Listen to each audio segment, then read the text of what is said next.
So Fundraising Academy, we have been talking about cause selling education with Tony Beall, of course, and I'm really looking forward to today's episode. And of course, thank you to all of our presenting sponsors. You also see Fundraising Academy right there, as well as Bloomerang and Boardable, Mission Met, Staffing Boutique, Nonprofit HR, Moves Management, and Winspire. All of these amazing companies are here not only to support the nonprofit show, but truly to support you and your mission-driven goals. So please do check them out.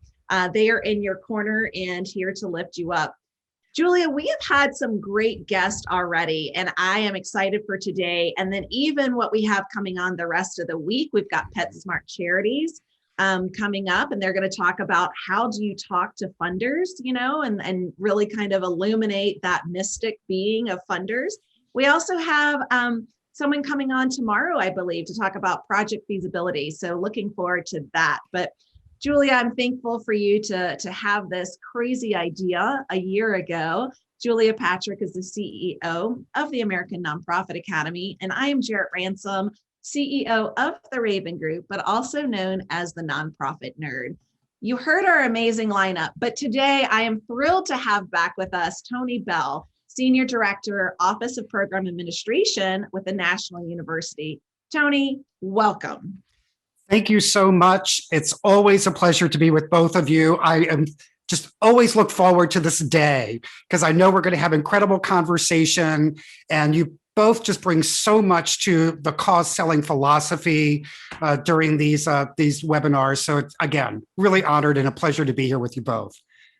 Well, it's really magical to have you with us because, no matter how amazing your nonprofit is, and you can be doing the work of the angels, if you can't sell, and we don't like to use that word in our sector, it would seem like a bad word, but if you can't sell the concept, you can't move forward. And so when we first heard about you, we were like, this guy's a member of our tribe because you've got to be able to sell. You've got to be able to talk about these things. And so you have this really cool system called cause selling. Mm-hmm. We joined we linked arms with you several months ago. We're almost like halfway through. What's super cool about this is that if you jump in today or you jump in, move forward, backward, you can pull across this process, I think, naturally. I want to remind everyone that Fundraising Academy has their own path on our Roku channel. You can find everything on our website, nonprofitshow.com, the American Nonprofit Academy.com. Vimeo. I mean, we have a lot of ways to get all of this knowledge put together. So having said that, today is really interesting because already, and Jarrett, even you can't believe this, we're in phase 2, step 5. So would you say we're like halfway through? I mean, on the wheel, on the chart, we're halfway through. But do you think that that's, a logical place to set us?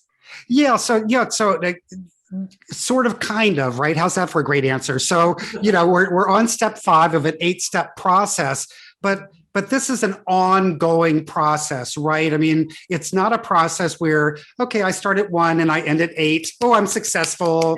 Case closed. I'm moving on, right? I mean, it's an ever evolving cycle. It's, and it's about individual giving and that relationship with an individual donor. So you're often going through the cycle with the same donor.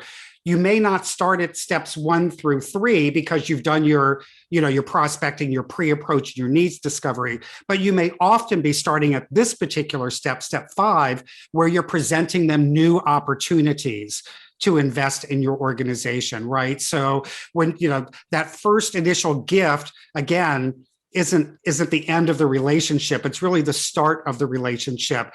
And then it's really based on that individual where you pick up the cycle again. You're doing your stewardship after the gift and all of that, but when you're ready to make another ask, when you have another project that needs to be funded that aligns with this donor's passion, you're going to find yourself right back here at step 5 and getting yourself ready for that presentation. I love that you mentioned that because I was going to say as well, spoiler alert, it never stops, right? Like constantly goes.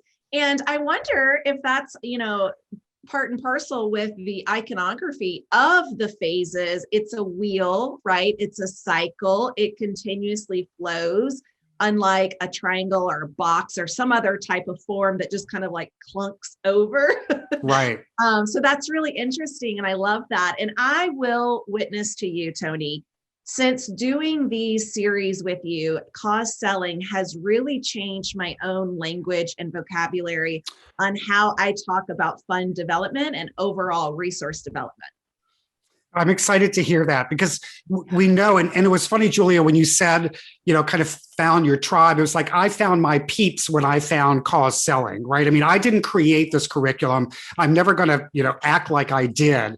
But when I was introduced to it and given the opportunity to represent it and facilitate it, I was like, yes, I have met my peeps who are delivering the message that I really believe in. And cause selling, like you said, selling's a little controversial in our space, but we're selling an idea, a solution to a community need.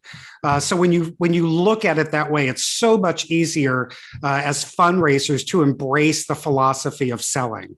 I agree. So you talk to us about telling a story, being an advocate, and building connection in this presentation piece. Yeah, and that's really what your presentation is doing. It's telling a story about the benefits of becoming a true advocate of your cause, and then building on that connection that you've already established with your potential donor.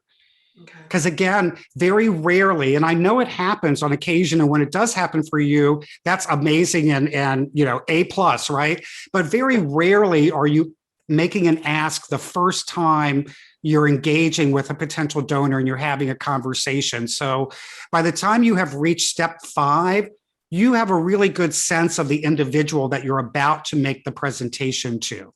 Mm-hmm. I love that you said that. And I think that's really powerful because for me, when I hear you say that, it gives me a sense that this is more natural. It's not forced. It has a cadence that is, I guess going back to that word, it's more natural. It's more relationship based. So as part of this, you have a really interesting thing to talk about, and that is passion versus perfection.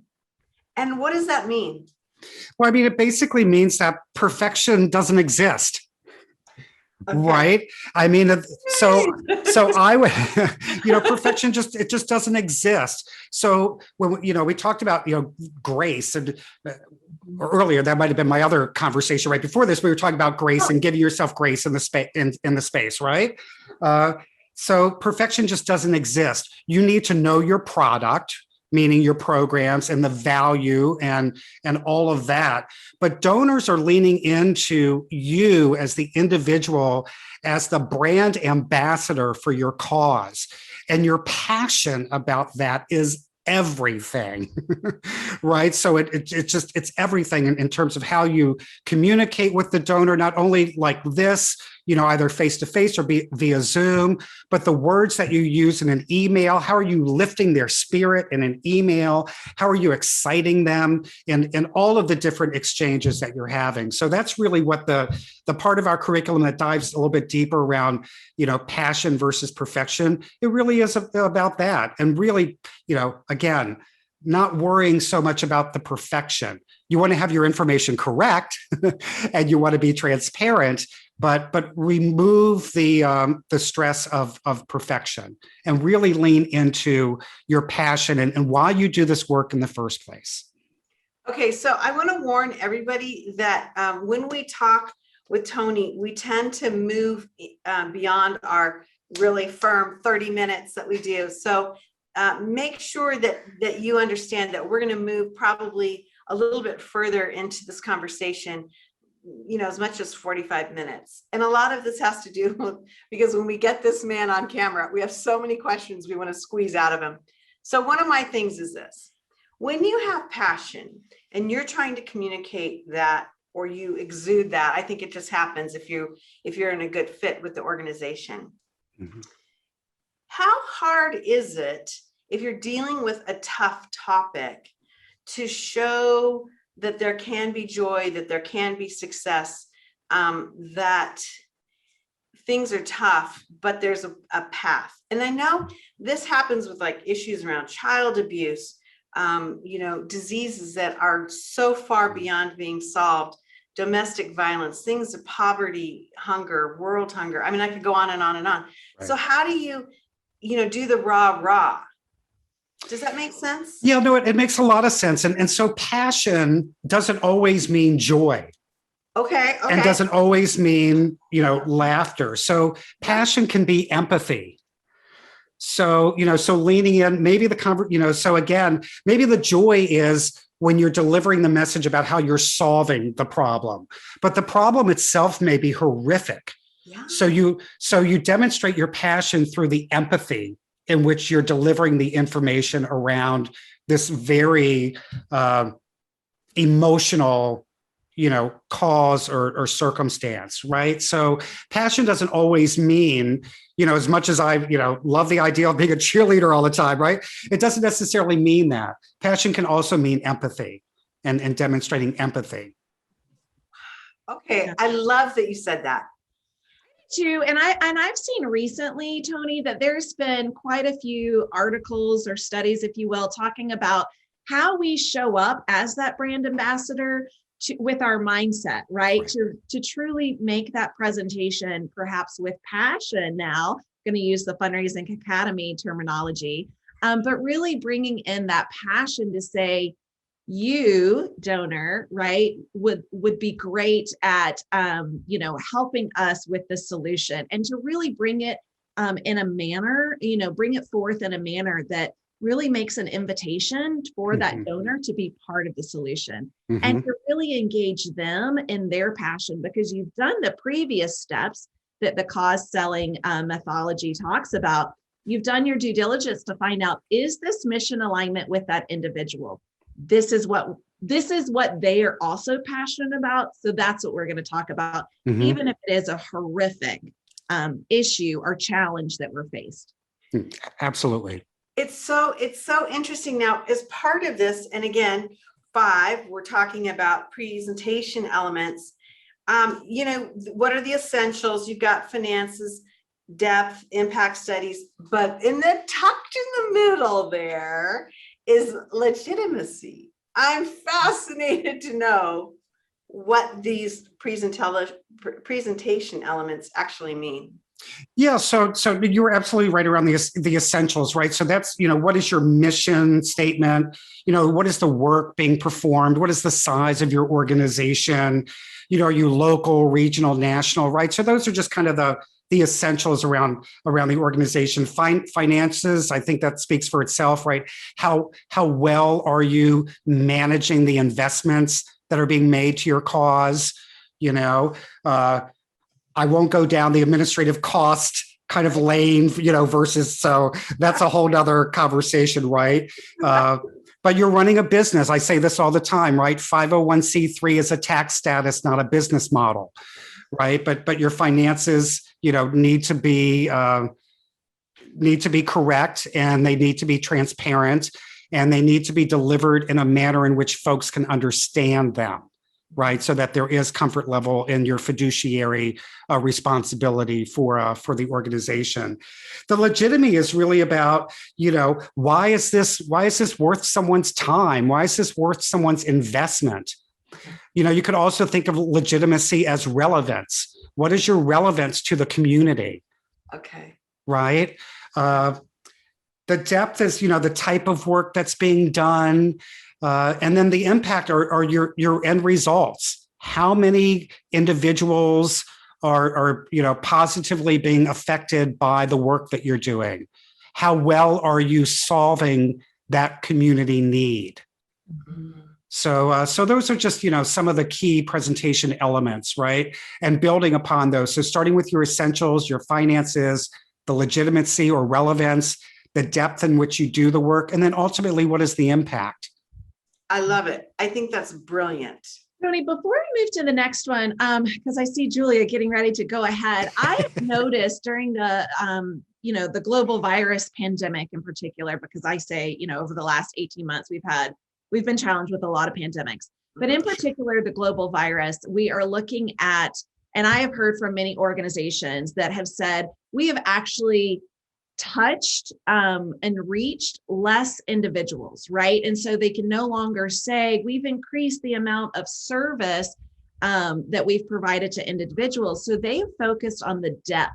Have you seen that recently when it comes to these key presentation elements? Is the number of people, or, you know, whatever your client kind of is that you're tracking, that may have actually decreased, but the depth and breadth of your service to these individuals or to your community may have also increased. Can you talk to us about that? Yeah, I think that that's a really good point, because many organizations didn't have the luxury of shifting their model to some type of virtual delivery for their program, right?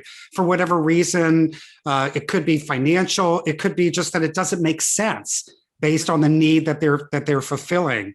So you're right. So it is that more conversation. That is a conversation about how they've gone deeper in terms of the work. And many have found that they've had to do some slight shifts, right? So the need that they had for the community that they were serving has changed slightly because of the global pandemic or any other, circumstance that might have hit their community. But I think that's a really good point, that there are times in the life cycle of your nonprofit where you're going deeper with your existing client base as opposed to looking to widen and serve more people. Yeah, thanks for speaking on that. I know it was a curveball, but I knew you could catch it, because that is something that good job. That is something that I have noticed is kind of trending by way of conversation. So I wanted to see how the Fundraising Academy would really address that. Thank you. Well, yeah, no, of course. And we're a good example. So within our suite of programs at National University System, we have Harmony Social Emotional Learning, Inspire Teaching and Learning, and then Fundraising Academy, Cause Selling Education. And, our goal is to get all three of these programs out across the country, right? And during the pandemic, we've done the same thing. We've looked at how can we go deeper with existing relationships. Our relationship is a prime example of that. How can we go deeper with existing relationships as opposed to trying to get new ones in this very challenging time period? Yeah. Thank you. Yeah. Of course. So now you have this really interesting part of this called units of conviction. And I'm telling you, I can't even imagine where you're going with this. So let's dig in and figure out how this fits in to our wheel of cause selling. Sure. So units of conviction are like little mini presentations about your organization. So the feature might be a product, a program. The bridge is the language that connects your feature with the benefit that your feature provides to the community. The evidence is the outcome, the result of the feature or the product. And the agreement is that point in the conversation or in your mini presentation where you look at the donor and say, how does that make you feel? Doesn't that make you feel amazing to know that you can be part of that solution that we just talked about? So that's really so let's look at it like I have a tech center, right? My nonprofit just opened a technology center, and we're going to teach individuals coding, right? Because there aren't enough coders, and I know in South Florida there aren't enough people that for the tech. Topic. Yeah, huge right. Topic. Coding. Yeah. So our feature is that our nonprofit offers training, technical training through our tech center on coding. And what's really great about our tech center and our class on coding is that it's teaching individuals new skills that now makes them eligible for employment in a field that's vastly growing, that they otherwise may not have had access to. And what's even more amazing about that is that 98% of our graduates are getting employed within the first 30 days of their graduation. Wow. Yeah. Love it. That's And it. The benefit, the impact. I mean, all of it. all of it, the evidence. And then again, the agreement is, How does it make you feel? how does it make you feel? Aren't you as excited as I am that this is the result that we're having with this program? So when I see this, it makes me think of a donor who might be more business oriented or corporate based, because they want to see the process that, they want to see it through. And this is just an observation versus somebody who might be more of like a compassionate donor. And again, these are my own words, but somebody who like tags into the emotion of something versus somebody who comes from more of a corporate mentality that they want to see this process and the stewardship through to an end result. Do you see I don't, that or not? well, I don't disagree with that, but I think that donors at all levels are more savvy than they ever have been. There's a lot more information at our fingertips. Mhm. Although statistics still show that most potential donors still rely on the fundraiser to educate them about their nonprofit. Sure. So a lot of donors, are still, again, really leaning into the transparency and the ethics of the fundraiser, with their information. But because they're more savvy and want to be more connected, I believe, than ever before with the causes that they're supporting, this kind of reporting on ROI and ultimate results of the work being done by the nonprofit is important to me. Yeah. I want to be a part of that success. Right. And I don't have to be a CEO anymore to lean into that philosophy and to want to be a part of the success of the organization through my investment. Yeah, I love that. I think it's so interesting, Tony, that you just made the correlation. And for me, it's like, well, duh, of course. There is so much information out there for all of us to access, right? And again, speaking from a place of privilege that, everyone kind of has technology. And that, we have these kind of watchdog databases, if you will, so that we can see the financial transparency. We can even see their 990s, which is, their financial reports. Mm-hmm. But we're also talking to generations in our society right now of people overwhelmed. And then perhaps we, as the investor or the supporter, right, are not spending enough or even any time doing our due diligence. So we are leaning in and relying on that fundraising individual to really educate us on the mission. Is that what I'm understanding the correlation to be made? Yeah, absolutely. That is fascinating. It is fascinating because it gives you a lot more power and it also gives you more responsibility. That's right. I mean, a lot more responsibility. Now, part of that is the presentation. And we were talking off camera, the main presentation styles, memory work. Are you following an outline or are you just off the cuff? I mean, talk to us about that. Sure. Well, and again, it depends on your individual style as a fundraiser and what works for you. So memorize is exactly that, right? You have memorized a script. A lot of emerging fundraisers new to the space may lean into this style of presentation. Just because they're not at that place where they have true comfort in their knowledge, tons of passion, but may not be totally comfortable with all of the information. So they may lean in more heavily to a memorized style of presentation. The thing to be really conscious of around a memorized style is not to sound robotic. So that, again, you're doing this work because you're passionate about the cause. Exactly. But you don't want to sound like a robot or extremely monotone because you're thinking so heavily about what is the next word, right? This is not my style, memorized. I would totally be a robot. I'd be so concerned about missing a single word that you really would not get the true benefit of the passion that I have for the work that I do and for being in the space. Outlined is that it's where you very much like the presentation today. So the outline is this deck right? And so I see memorized, outlined, and impromptu. It wasn't like, a slide was put up that said presentation styles. And then I was like, oh, I have to remember the 3 presentation styles, right? So this is more of that, that outline presentation where you have the prompts, you know your information, your content well enough to be able to fill in the blanks and to speak to the prompts that you're being given in the outline. I love this style of presentation very much.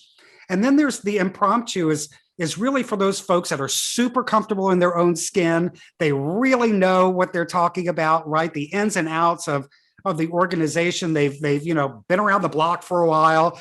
But look around, who is that? So so again, the impromptu is someone that could sit, like you could call that individual 10 minutes before this show and say, we had a presenter that dropped out. We need someone right now. And that person could jump in and fill 30 minutes and be super relevant and engaging and share nuggets that are going to, fundamentally change the way that folks are raising money. So and that name is Tony Beall, right? Well, not always. I do love an impromptu. So hand me a mic and I'm ready to go. But those are, those are the 3 main styles that we talk about, in our curriculum: the memorized, the outlined, and the impromptu. And I'm going to go so far to say, I think all 3 of them have a place and a purpose, right? As you had mentioned, Tony, maybe someone's new in their career or new with the mission in which they're selling. Mm-hmm. And so, it may take place in all 3 of those categories. I'm more of the outlined and the impromptu. And I think when we look at, I think it's a combination. But I just want to say, as development officers or in this fundraising space, and even all of us, board volunteers, I should say board members, right? Really looking at, we're all advocates, we're all ambassadors for the mission. And there could be any time where someone says, tell me about your organization, right? And so at some point, it might be called the elevator pitch or speech, mm-hmm. like be prepared for impromptu opportunities because those will arise. And I think, it's something that in the space, we all need to be comfortable at some point to have some kind of impromptu presentation. Great. Yeah, and that's what those units of conviction are that we talked about. It's those little mini presentations that you kind of put together. You know them well enough to where you could just pull one out at any given moment around anything that your organization is doing. I love that. I can even see this as an exercise. I'm going to throw out Toastmasters because they have those table topics. Like you can put these units of conviction in a fishbowl. And then you as a staff, and when you come to an opportunity to role play, you pick up this, this page or paper and you're like, okay, this is what I'm speaking on. 2 minutes, go. Mm-hmm. Mm-hmm. Yeah, I love that because I agree with you. It's not, I think we're missing the boat if we're just thinking about sitting across the table from a donor with all these conversations we've had with Tony and Fundraising Academy. To me, and Tony, correct me if you think I'm wrong, but this is kind of like a way of life, and that you become so enmeshed with these concepts mm-hmm. that it becomes natural mm-hmm. and it flows through. It's like Jarrett said, it's a wheel. It keeps going. Mm-hmm. It's not a box that falls over, from side to side to side. So yeah. Now talk about presentation aids, because I'm a big one on that. I think the visual nature of this, and you really break it down to quantitative versus qualitative. And so how does that look? How does that make us work through our conversations? Right, exactly. So we all know it at this point, and social media has certainly made this evident, if it wasn't evident before, that visuals are important, right? Visuals not only tell a story, but they generate emotion. So when we talk about quantitative, that's charts, your bar graphs, infographics are super popular, right? And tell a really great story. So that's what your quantitative is. It's the data. And how are you telling the story of the data through charts or infographics? then the qualitative is that piece that really does pull on the heartstrings and the more emotional parts. So that's photos of the work being done, videos of the work being done by your organization, testimonials from the individuals or the families or the communities fitting from the great work that your organization is doing. And I wouldn't say that one is more important than the other. I really think it's a good, healthy mix of the two. But again, we're at step 5. So by the time you've reached step 5, you know if this potential donor is going to be more excited about a bar graph or more excited about a 30-second video, so that you can make those adjustments and really personalize the presentation to the individual that you're going to be meeting with or having this conversation with. Okay. Go ahead. No, because I have a question. I'm next. Take a number. Elephant in the room question, right? When we have an opportunity to present to multiple people or, a couple, and maybe, one individual from the partnership thinks in a quantitative and the other one thinks in a qualitative, or as I was saying in our chitty chat session earlier, Tony, I have also presented to multi-generational individuals. So in this case, it was a foundation, a family foundation, and the ages ranged from 7 to like 70. So how do you address, combining these two for the best presentation? So one thing that you can do is you can always provide infographics as part of a video. Okay. Right. So you can always do, some type of quick video presentation where you bring in a little bit of the infographic or the bar graph or something. Right.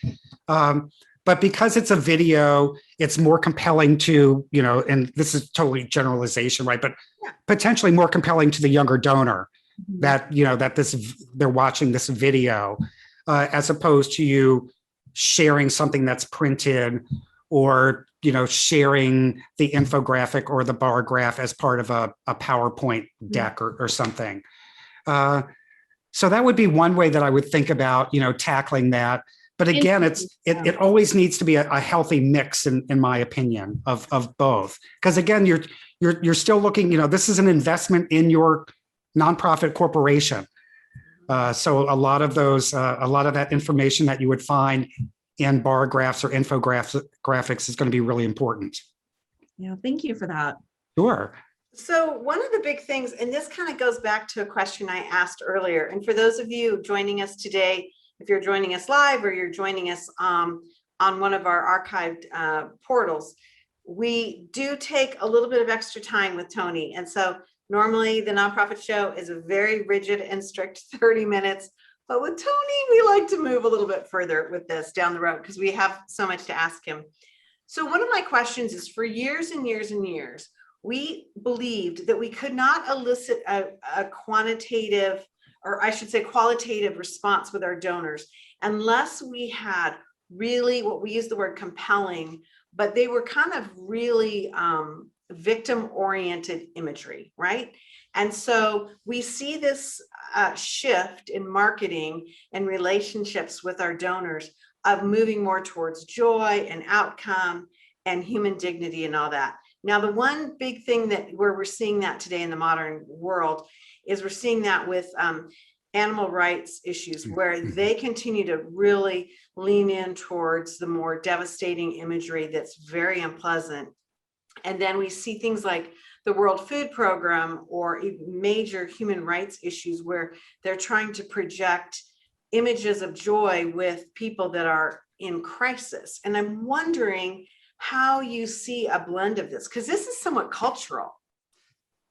Yeah, my first thought is that, and I leaned in when you first started this question or this comment. The first thing that I thought about were the two causes that you mentioned, right? And what I see on my TV, in the Sarah McLachlan song, right? Yes, and and I didn't want to identify them directly, but yeah, that's sorry, right. but and also one of my favorite musical artists, so it's okay.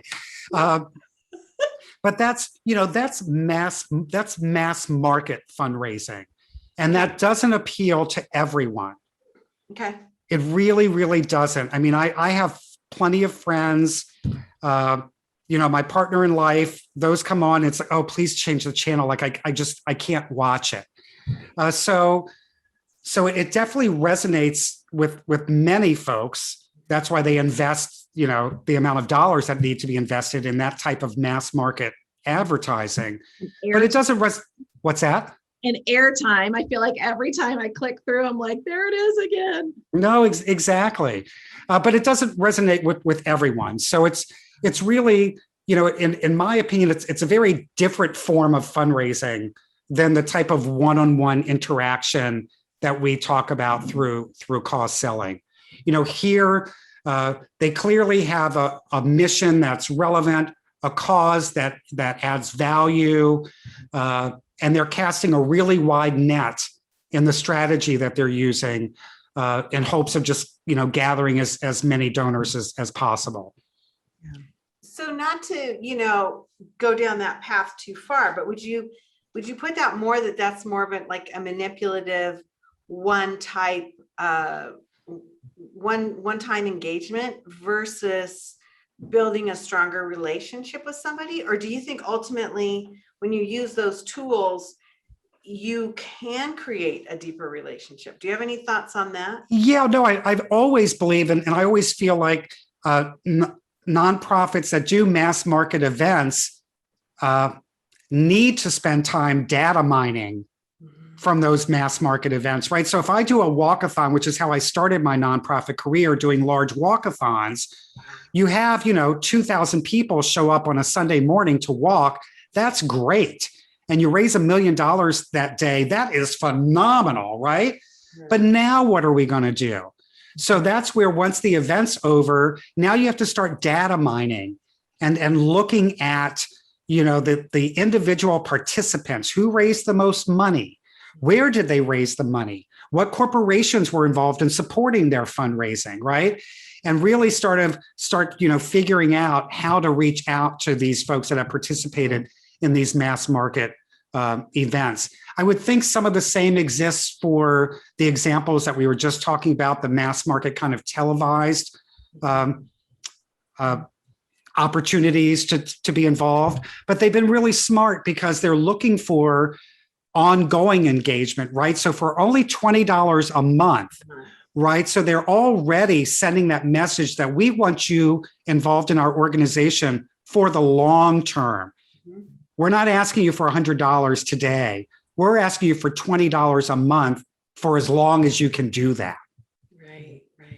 And the cost selling method, so looking at that circle, you mentioned the data mining. So once we engage with those individuals and they enter our cycle, if you will, then it comes to us, really with this, how are we prospecting? And I don't know, maybe looking at this, because we want to do that research. In a previous episode with you, Tony, you gave us all these great ways to really find out more about donors that are currently in our database. So if you missed that, go back and watch it because it is just chocked full with amazing insight and techniques on how to do very thorough data mining. And that's another great example of going deeper as opposed to going wider. Right? As you already have all of this data. So let's dig into that data and, where are your lapsed donors? There's just so much you can do with the data that you have, as opposed to investing and trying to get new donors when we can focus on re-engaging existing contributors and investors. I wish I could reference the statistic that I saw this, and the quote, and if I can find it, I promise to share it. But basically, what I read was your next big donor, your next major donor is already in your portfolio. Mm-hmm. So that is why we really want to make sure that we continue to, and I don't want to speak too clear, but looking in the green section here, we're looking at stewardship. I know that's coming up next, but really looking at how might we further engage the individuals that are already engaged with us, Mhm. because that blank check donor could already be in your portfolio. Absolutely. Well, and before we let you go, I want to ask you this one last question. It's that time already? I know it's hard to believe because I could spend like hours with you on this. This kind of makes me think, and maybe this is like an epiphany because now we've moved through, we're into our second phase. We've moved through 5 steps. To Jarrett's point, maybe we should be looking at this wheel and going back to who's in our database and figuring out where we can plug them in, that we can use this more organically as we're moving through. Not everybody's going to need to start at 1. Right. If we know our donors, or if we're going to your point, go deeper with them. And do you think that's a fair approach or assessment? Yeah, without a doubt. Because like I was saying earlier, when you are first engaging with a new donor through this cycle, you get them through the cycle. They've made an investment, given a gift to your organization. We're celebrating that through our stewardship, right? Because we're going to be amazing stewards of this donor. They are going to know every waking moment that we appreciate them and that their contribution has made a difference. When it's time, and it's through that stewardship that we make sure we have multiple touch points with our existing donor, right? So that they're hearing from us more than when we're ready for another gift. Okay. But Yeah. when we are ready for another gift, this is where we pick up again at step number 5 with that existing donor, because now we're ready to give another presentation around another opportunity for investment. So that's with an existing donor. Now, if we have a lapsed donor, then that's where we could take our data and start somewhere else in the cycle. And it may even be at phase 1. Yeah. But it's with folks that we already have, we already know something about. So we may move through 1, 2, and 3 a little more quickly because we have some history with them. But these steps are still very relevant as we look at data mining and re-engaging lapsed donors. Right. Love it. This 8-step cause selling cycle has been mind-blowing. And again, today was step 5, presentation. So thank you, Tony. This has been wonderful. I'm right there with Julia. Could talk for hours about this. In fact, I think we should schedule a time to do just that. But go ahead, Julia, and take us out. Again, I'm Julia Patrick, CEO of the American Nonprofit Academy. Been joined today by Jarrett Ransom, and you can always tell that these are meaningful episodes when we're like, and I saw the 2 of us do, All 3 of us, we just leaned in, was like, yeah, we're like, So, but Tony Beall, you are an absolute gem. I just love your energy. I love what you have to say. I have to Likewise. say, you fill me with a lot of confidence. When I see this and when I hear you, I'm like, oh my gosh, that's where I've been successful. That's where I haven't been successful. This is what makes it more comfortable. And I think the magic of this concept is that it can be a natural, organic process to the way, almost, I hate to be like too preachy, but the way you can lead your life. In that, if you go to the dry cleaner, you can somehow begin to fit a relationship into this, or start to witness about what you're doing, and not just that, oh, it's 2:00 on Tuesday, I got to jump into the cycle. Right. No, it should be a natural way. organic. Okay. I've got to step off the soapbox, obviously. No, but It's you said something really, really important, Julia, that makes me very proud of this curriculum. Is not only is it professional development, but it's meant to empower fundraisers. So, our hope is that as you learn more about cause selling and you implement some of these strategies, that through your success, you will feel more empowered. So I'm glad that you said that. Yeah, I'm ready to go ask. Every time we have you on, I'm like, literally, okay, I'm ready to go ask, because it just gets me all super excited. Okay, well, Fundraising Academy. Remember, if you feel like you've missed something, or you did, you can go back. We've assembled all this series all together on Roku and One Path, and we've done that in other places as well. So make sure that you if you miss something or you need to maybe fix a stumble or get some clarity on something, we have all these archives. So there's no need to forget that. Again, we want to thank our sponsors. We would Yay, not be sponsors. here. Yeah, yay team on that. They are here supporting this mission day in and day out. And I'll share very briefly before we go. Jarrett and I didn't think that we needed sponsors. This wasn't in our brain. Stephen Shattuck from Boomerang came on and said, "Hey girls, you ought to sell sponsorships." And we were like, "Really?" And so literally that's how much these people support the concept of what we're doing. Wow, another great episode of the Nonprofit Show, Jarrett. I'm totally energized, so excited that we could have Fundraising Academy join us on this mission. Absolutely. Thank you so much. And join us tomorrow. We have project feasibility coming on. And again, I mentioned PetSmart Charities. They're going to be talking about how to best talk to funders. So you won't want to miss that either. No. Yeah, we can't wait. Again, thank you so much for being with us. As we like to end every episode of the Nonprofit Show, we want to remind you to stay well so you can do well. Thanks, everybody. Thanks, Tony. Thank you. It was so great seeing you both.